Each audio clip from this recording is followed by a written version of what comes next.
What's going on, everyone? You are listening to episode 58 of the Sports On broadcast right here on SE Radio. I'm your host, Tyler Edgerton, joined this week by Alex. Alex, how's it going? It's going well. How you doing, Ty? It's great. The Eagles are 7-1. What's there not to love? All right, so this episode we're going to jump into the Eagles' 33-10 victory to improve to 7-1 on the season. We're definitely going to discuss the newly acquired Jay Ajayi in a trade that the Eagles made right before the deadline. We're going to go around the league for Week 9 and then, of course, break down the upcoming game against those Broncos. So let's jump right into it. We hope you'll join us by commenting on our Facebook Live feed, our Periscope stream, or by tweeting us at Sporting Edge 1 and simply texting us on the SE Radio hotline at 267-404-MYSE. Let's jump right into it. The Eagles get another win, 6 in a row for the Eagles. It's 33-10 win at home in a yucky game. Alex, what were your thoughts on the win against San Francisco? Well, they did what they had to do, and that's beat a bad team. People were saying that, San Francisco has been playing well, all that stuff, but they were still a winless team. So the Eagles, being a 6-1 team at the time, they did what they had to do after a sloppy first half, and they got the win in convincing fashion. Yeah, absolutely. The game kind of started out, I think all Eagles fans were a little bit nervous. It's 3-0. It turns around after that, but sloppy game. We didn't really know what to expect from the aspect of Carson Wentz not, he's played in a dome, and then, he really didn't have any horrible weather last year that he had to play in, so we wanted to see that aspect. Joe and I talked about that last week, and then, for the first half, San Francisco's defensive line was really shutting us down, and that was a little scary as well to see. Of course, Vaitai was in there for his first game. The offensive line was slipping and sliding around. It was a sloppy first half, but luckily the defense switched the momentum with the Mills pick. All three phases contributed with a blocked field goal on San Francisco, I think by Derek Barnett. And just an overall good win. Teams are desperate, especially later in the year. They've made a quarterback change as far as San Francisco goes, and now they've traded for another one, but that's their issue, not ours. But still, winless team coming in, traveling. You never know if there's going to be a letdown or not, and luckily the Eagles have remained consistent. Yeah, for sure. People are talking about maybe it being a trap game, especially with the weather. When weather can maybe equalize things a little bit. But, the defense, we can go on for hours about how good this defense has been. And they really kind of had to carry the team this week because Carson really wasn't playing as well as he has been all year. I think it's one of the first times his QB rating was below 100 for a game. I think that the defense really put the team on their back this week. And then people on offense like, Alshon Jeffrey and LeGarrette Blount made big-time plays when they needed to. Yeah, Jeffrey, to see him break out, Joe and I talked about that last week. It was, or even for the last few weeks, it's like, all right, they've built a rapport together. They now have the timing down and all that. We really want to see Carson just go to Alshon, just throw one up and see what he does. And for Alshon Jeffrey to come down with it, fight off 3 defenders, and get into the end zone, that was huge. That's the guy we signed in the offseason, so that was great to see. I think the only struggle we really had, or the Eagles really had, would be the offensive line, but I kind of credit that as well to a sloppy field. It seemed a couple times that they were losing their traction and getting blown off the ball, even in the run game, which offensive line, if you talk to any one of them, they want to come off the ball and hit somebody instead of backing up in pass protection. I was surprised that Carson Wentz threw the ball roughly 30 times in the game, but as far as the defense goes, they've shut down opponents' rushing games every single week, and they're making teams one-dimensional by throwing the ball. And you saw again, Beathard make some mistakes. They got after the quarterback. They shut down Carlos Hyde. So what's not to love? This is a championship caliber defense, in my opinion. Yeah, I completely agree. I know some people are making a big deal out of it on the first series, or one of the first series, when Vaitai gave up that sack near the red zone. You're like, uh-oh, here we go. Vaitai's getting blown by. But, I think that could be attributed to, I think at that specific play, Carson Wentz holding on to the ball a little bit more than he needed to. That's something that he's got to learn. Still something that he's learning is to get rid of the ball a little quicker. to get rid of those, to not get hit as much and not get like those kinds of sacks. But yeah, C.J. Beathard was god awful during that game. I mean, he was throwing lollipops out there. I mean, I don't know where. I mean, we're not gonna get into the 49ers, but they're maybe Garoppolo, but they got no offensive talent. I mean, Hyde is decent, and Garcon was hurt, so and their top wide receiver was hurt as well. So yeah, exactly. So, all right, well now it's time to get into one of our favorite segments. We'll talk about our favorite play during the game, but first we got to start it off with this. West right slot, 2 jet, all go on 1-on-1. Right, set, green 80, green set. Carson Wentz through the first 8 games. What gets better than that? All right, Alex, I'm going to throw it to you. You can talk about your favorite play of the game, favorite play call, game momentum switching, anything like that. It's up to you. All right, well, I definitely have to go with the Jalen Mills interception towards the end of the first half when, the first half the Eagles were playing a little sloppy and, the score was pretty close at the time, and Jalen Mills, granted, the pass was awful, so he should have intercepted it, but he did what he needed to do. He got into the end zone. It really flipped the switch on the game, especially with the Eagles getting the ball first in the second half. Jalen Mills' big-time interception was my favorite play of the game. Yeah, it put the Eagles up double digits, no doubt about it. When they were kind of struggling, the defense held in the team and scored to help them out as well. Great play. There was some incidental contact on Fletcher Cox's yeah, exactly, air quotes. What did you think about that play? Was it egregious? What do you think happened? I honestly, I don't know. I mean, there's not really a good view on any of the replays I saw that really shows how somehow his face got injured. I mean, you really see, Cox like behind him, and you see Staley on the ground. But to be honest, I don't know. He must have got his hand in there somehow. But I honestly, I couldn't really tell. Did you get any better looks than I did? No, I mean, you're right. There wasn't a definitive view of it. It looked like, from what I could tell, it looked like Fletcher kind of went to just like push him to get him out of the play, but he went high on him. And I'm just thinking, as he did that, one of his fingers got Staley in the eye and ruptures his orbital bone. But I don't know. I don't think it was egregious, especially the way that Fletcher Cox reacted as soon as Staley went down. He just threw his he threw his hands up, wave him in the air like he just don't care. But no, he really, like, as soon as it happened, it was almost like a freakish accident to him. He was like, oh my god, what happened? Right. So I mean, he did get fined. There will be no suspension. I didn't see a number on the fine, but it's nothing like the Kiko Alonso hit on Joe Flacco last Thursday. That not at all. In my mind, he should have been suspended, and we could go off on a tangent on that. But let's bring it back in. We already talked about my play, and it was the Alshon Jeffrey. Joe and I, the last couple weeks have really been talking about how Jeffrey is ready to break out. He's drawing the double coverage, and even though he might not be having the 8-catch, 100-yard game every week like Eagles fans were expecting, he's drawing double coverage, which helps Zach Ertz over the middle, Nelson Aguilar, and again, Torrey Smith, even though he's not getting catches, is taking the top off the defense. So to see Alshon Jeffrey kind of be rewarded, have a big play like that, I think it's just going to grow from here, and things are looking up for Alshon. Yeah, another thing I want to add is that he's staying healthy, and that's something that he had trouble doing. I mean, obviously, only half the season is done, but as of now, he's been healthy, and that helps with building the rapport with the quarterback. That's half the battle for Alshon. Oh, yeah, and then a play just before the Alshon catch, that Corey Clement, 30-yard run, to help set that up was awesome. I like seeing Clement. I said Clement, but Clement getting into the open field and setting the Eagles up. I thought that was a great run right before that. All right, let's jump into our quick hit topics of the week. We're going to start with the Phillies finally announcing their new manager. It's Gabe Kapler. He's 42 years old. He's been a journeyman, played for 8 teams in his tenure in the league. He was a World Series champion in 2004, and he joined the LA front office, and it kind of fits the mold of what the Phillies are trying to do. Go the analytics route. Bring in a younger manager who can motivate but also connect with his players.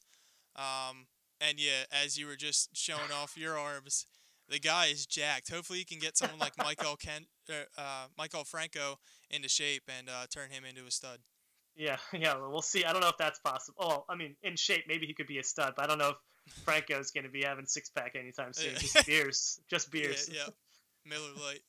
But yeah, Gabe Kapler, I think it's a surprising hire. He doesn't really have much managerial experience or any at all. They said he had one minor league year where he managed a team, but I find it interesting. I kind of like that they went with an outside voice because I think that the Phillies needed that. Mm-hmm. I really thought they were going to go with Dusty Wathan just because of his rapport with the prospects coming up. And if Kaplan maybe chooses Wathan as a bench coach, I think it's a win-win. Yeah, and I even heard on the radio. I lost his name. All right. Well, anyway, yeah, Joe and I talked about last week how we thought it would be Dusty Wathan with all the prospects coming up, or, the old Boston manager. But it is good to see somebody outside the organization, from a winning organization. I mean, the Dodgers have Game 7 tonight in the World Series coming over. He's going to be able, like I said, he's going to be able to connect with the players because he's sort of a younger voice, outside voice. So we'll see where it goes, but let's jump into our second quick hit topic, and that would be Jahlil Okafor. He hasn't been used at all by the Sixers this year, and it turns out after some reports had come out that they declined the fourth-year option of Jahlil Okafor, it turns out that Okafor kind of asked for that and is now sort of asking a trade. What are your thoughts on that, just kind of in general, and on Jahlil Okafor? I honestly don't blame him at all. I think he does deserve a chance to play. He's not a bad player. Obviously, he's not the greatest defensively, but offensively, he has a lot of talent. And I think he could play on any other team in this league. I don't know why the Sixers aren't playing him, really, to be honest. I think they've handled it pretty poorly, especially since they haven't traded him. And if they just buy him out, that's a complete loss. So hopefully they can make him happy and at least get something in return for him, whether it's even a second-round pick or, a bench player, something. You can't let him walk. It's a top 3 overall pick. You just can't let him walk. Yeah, I feel like he's, he should be utilized a lot more often, especially, looking back at the second game of the season where the Celtics kind of slowed down the pace of the game. I thought he should have got some playing time there. They said he had, some sort of sickness, but I really think when teams try and slow down the pace against the Sixers, who want to run and gun, essentially, when they slow down the pace, Jahlil Okafor is still able to be utilized in the half-court, setup. But, it's a shame. I don't know what better way to put it, but Jahlil Okafor, essentially, if you look at the two centers that the Sixers will have traded away, and now Jahlil Okafor, Nerlens Noel and Okafor are essentially 2 years of the tank that don't matter anymore. And that's a shame because it was, a top 3 pick? What was he, third, second? And now I did see that the Celtics are interested but don't want to give up draft picks. Watch this kid go to a division rival and just light it up. Or not even light it up, but, at least get playing time and put up 15 points, 8 rebounds a game and, come back to hurt the Sixers. It's really all I can say about it. And to be honest, I feel bad for the kid. He was here when he first started to play. Everyone was about him. Embiid was on the bench, and you're thinking that he's going to be a great piece. But I feel like the Sixers have kind of botched it and got not even no replacement because they can throw in Holmes, but no value out of the kid. So it's been a shame. Yeah, I completely agree. I actually hope he does well somewhere else. I hope he proves everybody wrong because, to be honest, he really hasn't caused any problems at all while he was here. I know he has one of those kind of loud dads. That's what he was kind of perceived as. But nothing out of the Okafor camp really was extremely negative, and I don't blame him at all for requesting any kind of release or trade. And I really, personally, do hope for his, the best for his future. His success, yeah. He's, his dad's not LeVar Ball, but right. But yeah, no, I totally agree. All right, well, let's get into the major move by the Philadelphia Eagles this week. They trade a 2018 fourth-round pick for Jay Ajayi, the running back of the Dolphins. Now, just a little background on Ajayi. He was a Pro Bowler last year. He's averaging a career low 3.4 yards per carry this season, has not found the end zone.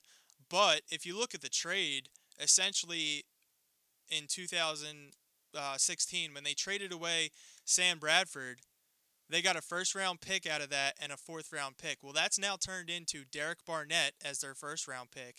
And now the 2018 fourth-round pick goes to the Dolphins for Jay Ajayi. What are your thoughts on this move, and how will he help the Philadelphia Eagles in the second half of the season? Yeah, I mean, to me, it's a low-risk, high-reward move. I mean, giving up only a fourth-round pick for somebody of Jay Ajayi's caliber. I know he had 3 200-yard games last year that really accounted for a lot of his yardage. But just watching some highlights of him, obviously they don't show a lot of bad highlights, but he's got that combination of power and speed. So if you can, he's like I don't even know how to explain him, but he's quicker than LeGarrette Blount, but has the same ability to break tackles. Maybe not as powerful as LeGarrette, but he's quicker, but he has that power speed combo that is really what you want out of a running back in today's game. And then it helps the Eagles because he's still different than like a Corey Clement or a Wendell Smallwood, so they still have that feature back with those change of pace backs that really helps balance that running game. So, and it doesn't not only helps this year, but also helps in the future because he's one more year left on his deal for pennies. So, I like the move. I mean, to me, it's like whatever. I mean, they talk about his locker room chemistry being poor, but it's not, I don't know. I just don't see that being a problem, and I always feel like those situations are always overblown. Yeah, talking about his contract, he is due over $300,000 the rest of the year, and then only $735,000 next year. So, I mean, you're getting this guy for cheap. He was a fifth-round pick. You get him for essentially a year and a half for just over $1 million. I think now you kind of look at the Eagles' backfield. It's a little bit crowded. You got Blount, you got Clement, you got even Kenyon Barner has seen a few touches. I think those go away. He stays as the return man. But, you know, looking forward, you even got Donnell Pumphrey. So I think bringing in Ajayi kind of frees up some of the space. I wouldn't be surprised if they let go of someone like Blount or even Smallwood this offseason. But as far as this season goes, yeah, I think bringing in Ajayi, it's surprising because most people wanted a linebacker or an offensive lineman in free agency. And just talking on the NFL trade deadline in general, it's been pretty crazy. Kelvin Benjamin is moved. There's some other moves that are crazy. Garoppolo, Dwayne Brown from Houston goes to Seattle. So not typical from the trade deadline aspect of the NFL. But just kind of getting back to Ajayi, I listened to him, and there's been a lot of reports out of Miami that say he wasn't a good locker room guy. He complained after winning that he wasn't getting the ball enough. I listened to the press conference today, and he seems like he's got his head on his shoulders. I don't know what else to say about him. He seems like a good kid. He comes in, he's ready to work. He wants to learn the offense and just contribute to a 7-1 team as best he can. So I know that's a lot of like player coach talk, but I really think going forward he's going to be an asset to the team. And I actually wrote an article today. You guys can check it out at mysportingedge.com. It's the two facets of the game where Ajayi can help the Eagles. And essentially it comes down to pass protection and red zone offense in the running aspect, where LeGarrette Blount and Wendell Smallwood, they bring two opposite skill sets, but essentially if you look at it, I think Pro Football Focus had the top 44 running backs ranked in pass protection. Smallwood was 44th and Blount was 33rd, and now Ajayi comes in as the 19th best ranked running back, and that's going to be huge. You know, you have Jason Peters go down. Ajayi can be someone to come in and chip. He can still receive out of the backfield, but picking up, blitzes and stuff to that side will be huge for Carson Wentz. And then as far as the red zone offense goes, LeGarrette Blount has 10 touches inside the 5-yard line, which is second most in the NFL. Yet he only has converted for 1 touchdown. I believe that was week 3 against the Giants. Jay Ajayi only has 1 rush inside the 5-yard line and has not been in the end zone this year, but he's another guy who can pound or make a cut. He's very good. regardless of what Miami's saying, he is very good. When you give him a hole, he will find it and punch it in there. So those were just two aspects. I don't know. What do you think about all that stuff? Well, I mean, pass protection coming from the running backs has clearly been poor for the Eagles, and that's just evident just watching the game, let alone seeing where the running backs rank. So, I mean, 19th isn't even in the top half of the league really, but well, I guess it is, but you know what I mean. It's not like it's staggering, like he's number 5 or number 2, right? But it's better than what we have, and that's when you're a team like the Eagles, you want to get better, so you're not depleting any other area of your team and still getting better in another area. So, yeah, I think it's great. I forget what your other point was already, besides the pass protection. No, it's just as far as red zone, like looking at the stats as well, the Dolphins have only run the ball 33% of the time in the red zone, where the Eagles run it 47%. So that's a balanced attack. I think he's going to see, a lot more attempts. Not this week upcoming, because, they're going against the Broncos, who give up 72.9 yards per week. They're second best against the run in the league. The Eagles are first, but I just feel like Ajayi still needs to learn the offense, and he'll benefit from the bye week coming up. Yeah, I definitely agree. It'll give him that time to learn the offense more. So we'll probably see. I'm sure we'll get to this later, but he'll probably see a little bit of a limited time on Sunday, but who knows? Bob on Facebook points out that the Dolphins offensive line coach was doing coke, or was on video doing coke a couple weeks ago. So yeah, I mean, they fell apart, and they really didn't give them. I saw a YouTube video on the breakdown of the Dolphins offensive line last year and this year, and when everyone's healthy, Ajayi is a monster, essentially, is what it boils down to. And when there's at least one person on the line in that offense they were running, if there's one person on the offensive line injured, it didn't work at all for Ajayi. All right, let's move on into our predictions and our biggest surprise and disappointment from Week 8 in the NFL. I'll get some NFL music going, and I'll throw it over to Alex, and he will give you his biggest surprise disappointment from Week 8 in the NFL. Go ahead, man. Start okay. Off. I didn't know it was background. Fine. So, yeah, I guess for surprise, I don't really have one. But for disappointment, it has to be Jameis Winston just really not living up to the expectations he was given before this year. He was supposed to have like more of a breakout season. I know he's been dealing with a lot of injuries, but putting only 3 points up on the board this week, it's pretty disappointing. He didn't have any touchdown passes, and you figured guys like Mike Evans, Deshaun Jackson, O.J. Howard, Cameron Brate, even Doug Martin out of the backfield, you would think those guys would be catching touchdown passes from Jameis this year, but he just hasn't looked right, and I really feel like that's one of the biggest disappointments so far. Yeah, the Panthers' defense just kind of shut down Winston, and I know he's been injured, but, you go up to Buffalo and you put up staggering numbers for someone who's injured, and then you come home and kind of crap the bed. That was a surprise, but also a disappointment. My surprise was the Houston and Seattle game. I mean, these are two defenses that are highly touted around the league, and I know J.J. Watt is missing from Houston, but you look at these two quarterbacks that are elusive, and they're throwing the ball all over the place. Their wide receivers are going up and grabbing it. You got DeAndre Hopkins breaking screens for 72 yards. You got Paul Richardson going up and getting a 60-yard reception, and even Jimmy Graham. Where did he come from? Big day. And what was the final score of that game? Like 40-35 or something? It was pretty insane. Something ridiculous. I think it was like 38-35 or something like that, but yeah. I don't know. All right, my biggest disappointment, I'm thinking on the spot, but we do have to mention this. Do you like the idea of Jay Ajayi wearing number 36, Brian Westbrook's old number? To me, I heard on the radio, so I don't know how accurate it is, that if Brian Westbrook was okay with it. To me, if he's okay with it, that's fine.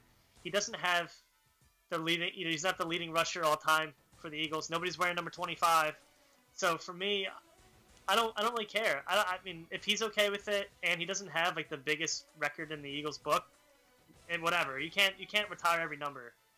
I might be wrong on this, but I think he does hold the all-time yardage for the Eagles. All-purpose. Exactly. But I also heard him on with Mike Missinelli on 975, and he said that he essentially alluded to the fact that his jersey should be in the rafters. They didn't do it, but it is what it is. But I'm still disappointed because, like, Brian Dawkins, Brian Westbrook, the two Bryans were my childhood idols. To see somebody else come in as a free agent and just pick up that number, I mean, the last person to wear it was Ja'Cory Shepherd, who basically didn't even play for the Eagles.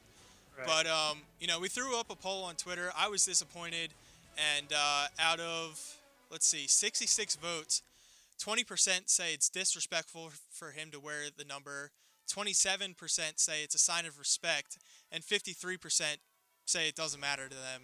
They just want him to produce on the field. So we'll see how that goes. Again, my surprise, Houston and Seattle game. Disappointment, Jay Ajayi wearing number 36. All right, let's jump into our predictions of the week. We have 3 games on top that are very close and involves a lot of teams still trying to find their way, I think. So let's start off with the Atlanta Falcons and the Carolina Panthers. Who do you like in that? It's in Carolina, correct? It is. To me, I still have to go with the Falcons, regardless of where the game's at.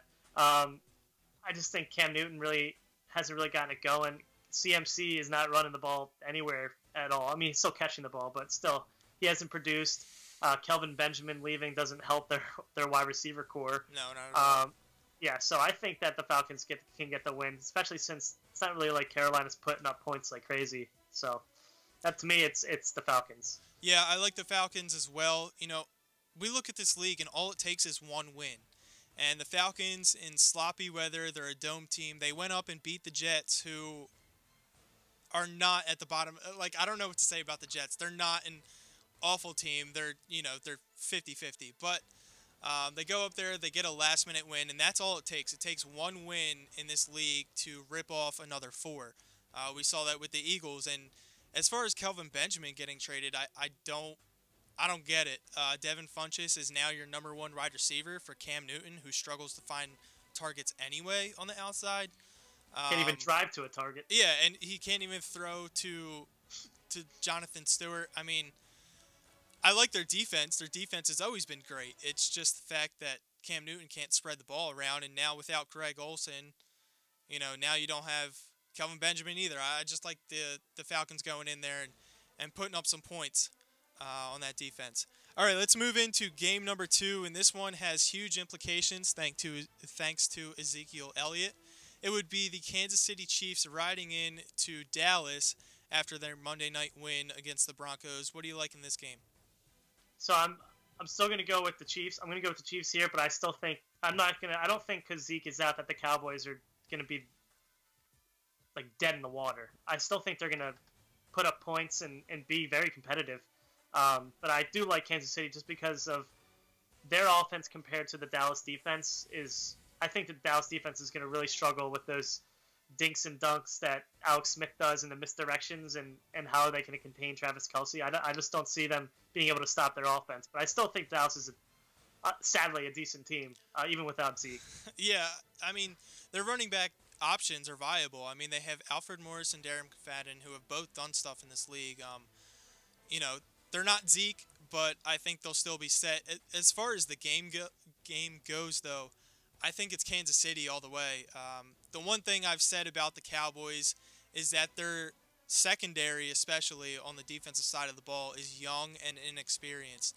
And someone coming in like Alex Smith who doesn't turn the ball over, as much as you want to say dink and dunks, he is taking shots down the field and he's converting this year. That's something we really haven't seen out of him. But I just feel like Alex Smith, Travis Kelce especially, against that secondary of Dallas will not hold up. I think it's a close one, but I think Kansas City just has a little bit more firepower, especially on the defensive side. They're more well-equipped to take down a Zeke-less Dallas Cowboys. Moving into our third game, we have the Oakland Raiders and the Miami Dolphins. Now, the Dolphins are coming off a 10-game rest after being blown out 40-0. Against Baltimore on Thursday Night Football. What do you like in this game?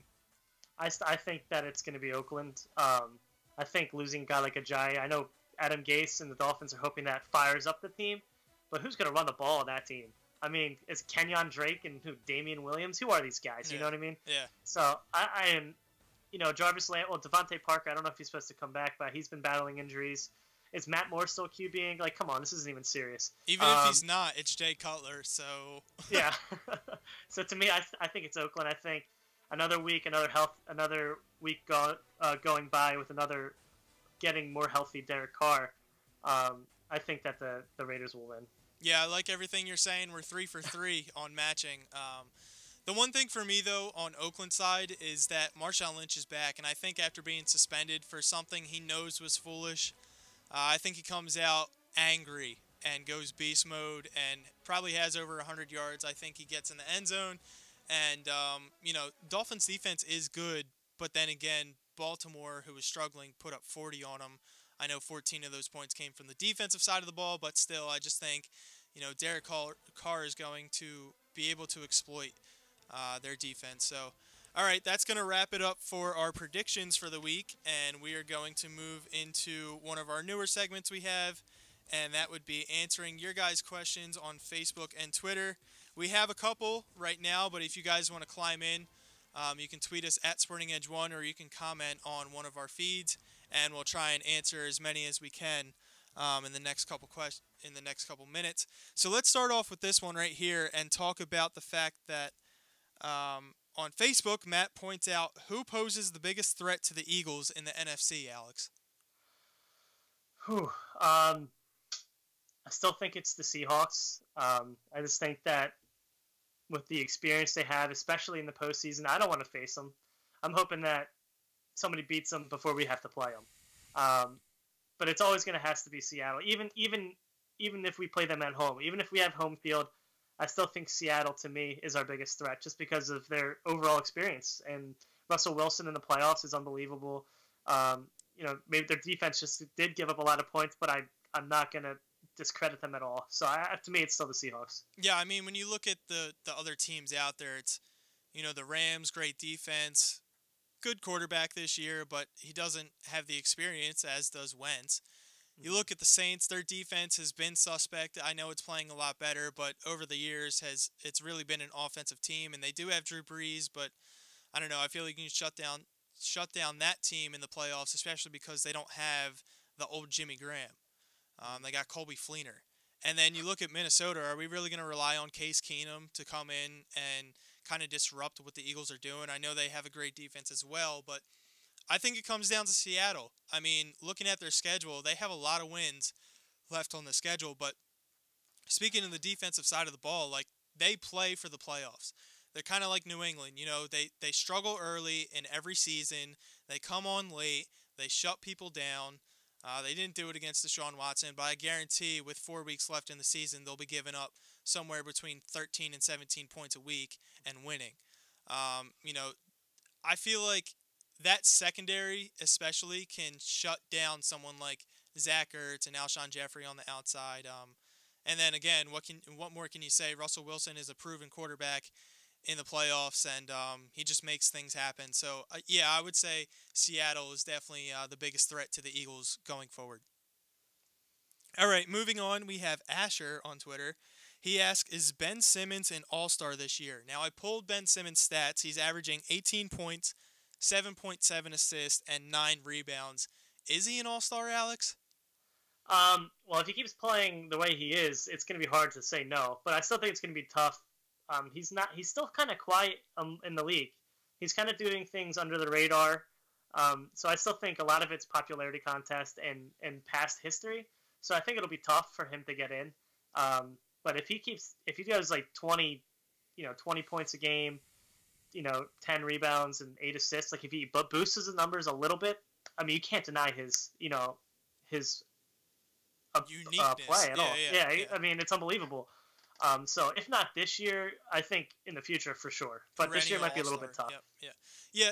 That's my whole thing. Like, I don't know where he would get in. Would he go in as a power forward, as a small forward, as a guard? I mean, you have Kyrie. Small forward's probably out of the question. Power forward's probably out of the question. I think you're right. If he were to boost to, say, 20 and 12, of course, if he averaged a triple-double, there's no way he doesn't get in, because with that, all the popularity and the publicity from guys like ESPN and all that, they'll be covering Ben Simmons on a nightly basis. But I think if he's able to get like 20 points and say 12 rebounds a night, or even 11 rebounds a night, and maybe 8 assists instead of 7.7 or 8.5, I think he's got a better shot. But he's still one of those young guys. He'll be a perennial all-star. All right, Gabe on Twitter says, will Wentz throw for 19 touchdowns in the second half of the season? He's got 19 and 5 right now. I don't think so. I think he's going to be playing a lot tougher defenses in the second half of the year.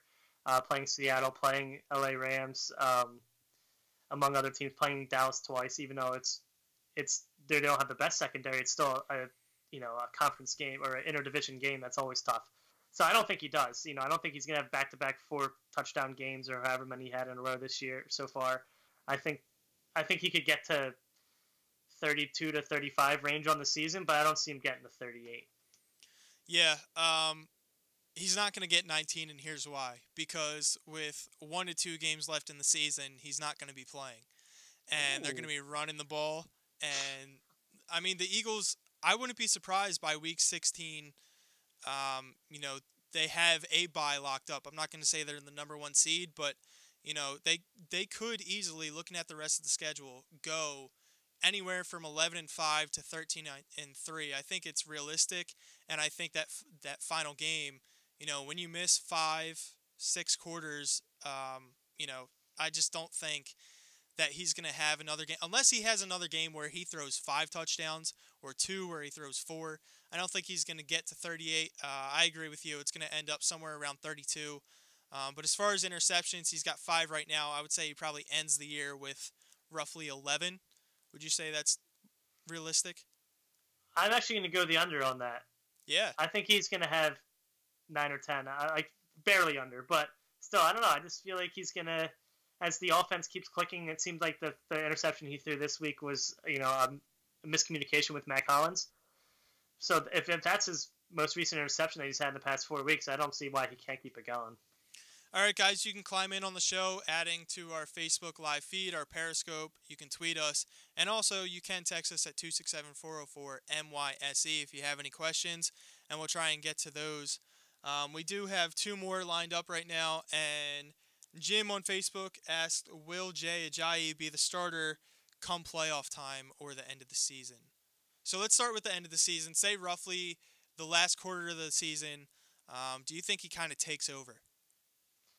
I don't. I really don't think he will. I still think LeGarrette Blount will get the start to the season or start of the game. Right. I don't know if he'll. I think Najee Good got a start this past week, according to the broadcast, but he had like 1 snap in the game on defense, so it could be something like that.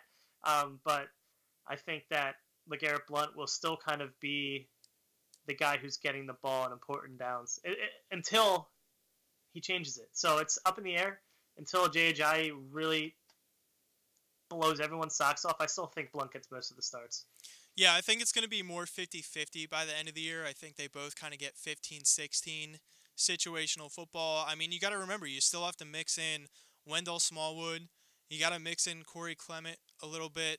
And Kenyon Barner, just kind of in relief duty, might get, 2 to 4 carries.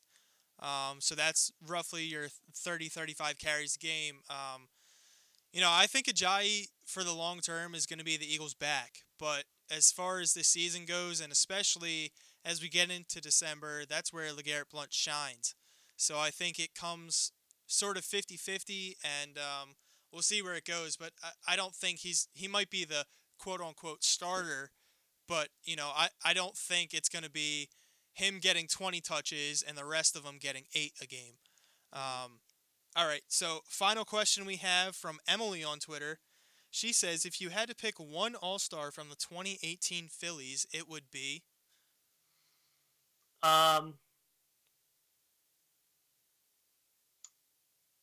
If he's still on the team, Hector Neris.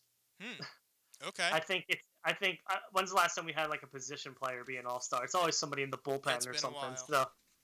So I think either Hector Neris or a veteran we signed in the offseason. I don't think anybody on this current roster is going to be an All-Star. Not even Rhys Hoskins? No. Wow.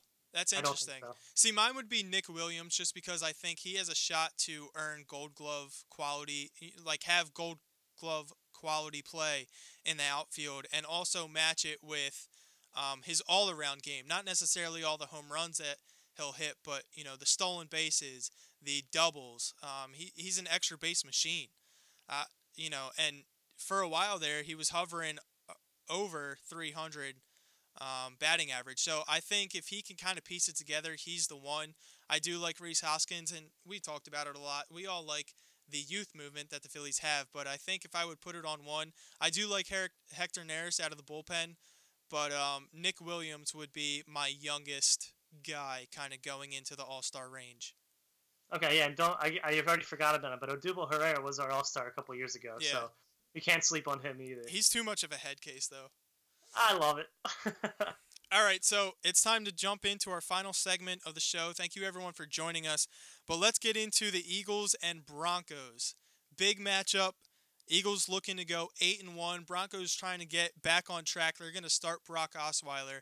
But let's start with the key injuries for Philadelphia. And really, there's only one we're looking at. It's Ronald Darby. He's questionable. He's trying to make his way back. I saw that Patrick Robinson cleared of concussion protocol, so he will be ready.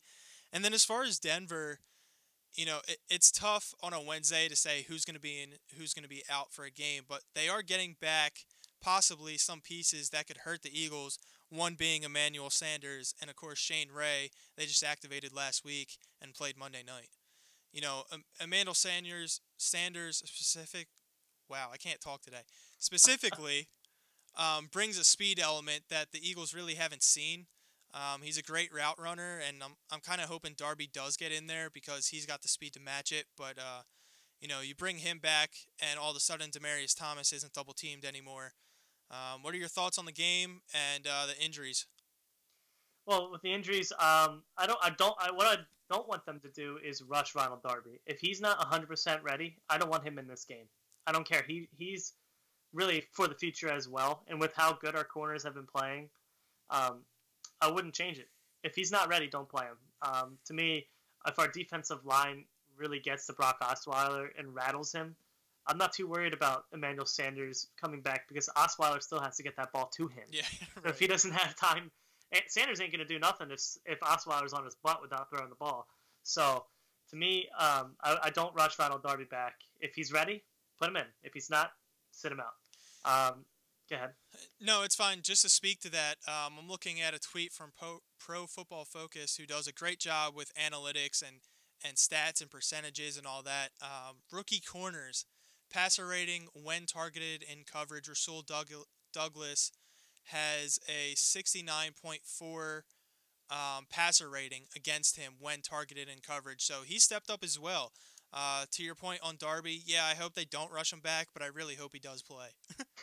I just want to see him play because we only got to see him for, a quarter and a half? Yeah, and half a preseason game? Not even? 3-4 series? Oh, yeah, against Buffalo. We got the interception. Yeah. All right, so let's jump into the discussion and breakdown in this game. What are you seeing, Alex, from an Eagles standpoint? Where can they attack Baltimore, and just any general thoughts you have on the game going in? Well, I think that at least early on in the game, the Eagles are going to struggle with Denver's defense. I think they're going to have a hard time blocking Von Miller to begin with and Shane Ray coming from the other side. I think they're going to struggle, and with the experienced corners they have.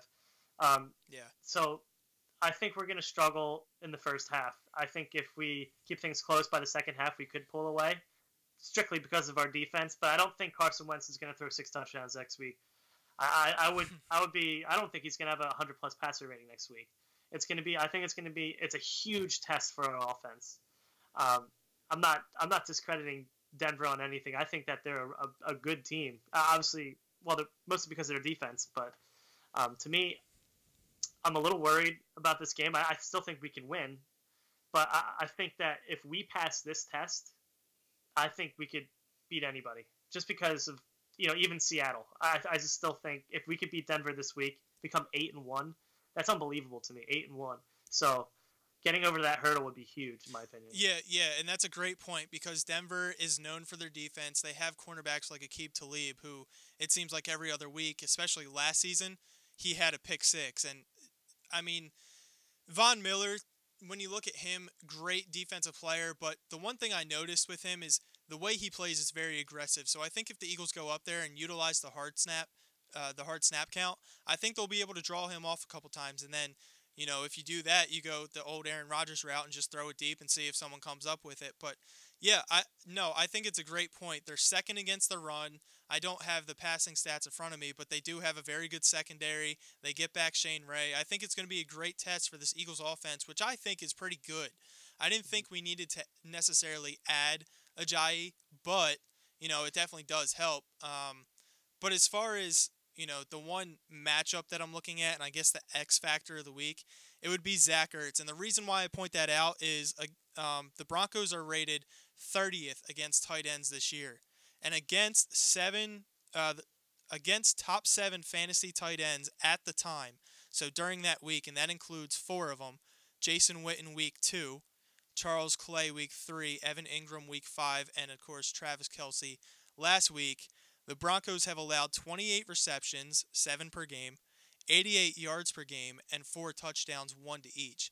So I think Zach Ertz kind of exploits the middle of this field. We talked about how good their secondary is, but it's kind of on the outside. Their linebackers you don't really think of.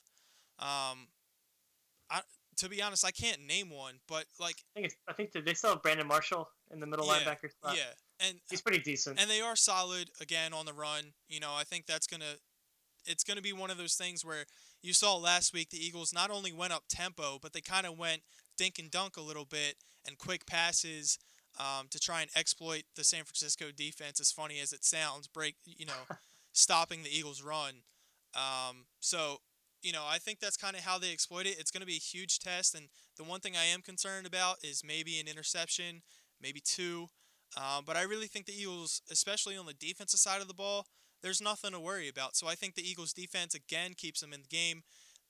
Doug Peterson has been very good by quarter by quarter, not just half by half, kind of making the adjustments he sees along with the rest of the coaching staff. And, I think the Eagles are in good shape this week. They're favored by 8 points.